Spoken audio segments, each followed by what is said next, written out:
श्री स्वामी समर्थ. श्रद्धा खरंच चमत्कार घडवू शकते का? एक गरीब मुलगी आणि स्वामी समर्थांचे अद्भुत चमत्कार. आताच्या काळात माणसांना एकमेकांना वेळ देता येत नाही, पण त्यांनी श्रद्धेवर विश्वास नक्कीच ठेवला पाहिजे. काही व्यक्तींना वारसा म्हणून गडगंज संपत्ती मिळते, पण तर काही व्यक्तींना वारसा म्हणून संघर्ष मिळतो. तर ही गोष्ट अशा एका मुलीवर आहे जी सतत कष्ट करत असते. त्याचं फळ तिला स्वामी नक्की देतात. शेवटपर्यंत ही गोष्ट नक्की ऐका, तुम्हाला पण त्यांचं उत्तर कळेल. मंगळवेढ्याजवळच्या एका लहानशा गावात वृंदा नावाची एक गरीब श्रद्धाळू मुलगी राहायची. घरात आई आजारी, वडील नाहीत आणि उदरनिर्वाहासाठी ती रोज शेतात मजुरी करायची. घरात फक्त एकच देवाचा जुना फोटो, श्री स्वामी समर्थांचा. तर रोज पहाटे ती त्या फोटो समोर एक छोटा दिवा लावायची.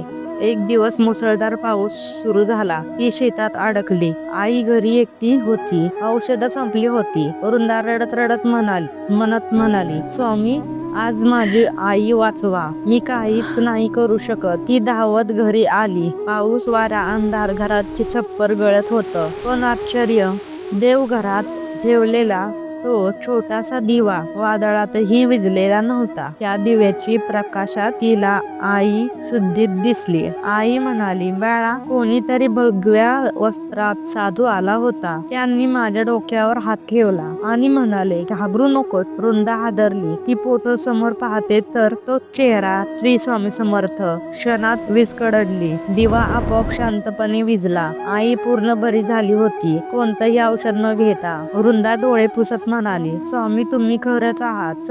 जर तुमचीही स्वामींवर श्रद्धा असेल तर कमेंट मध्ये जय श्री स्वामी समर्थ नक्की लिहा. ही गोष्ट आवडली असेल तर स्वामींचे चमत्कार कथा ऐकण्यासाठी चॅनलला नक्की सबस्क्राईब करा. धन्यवाद.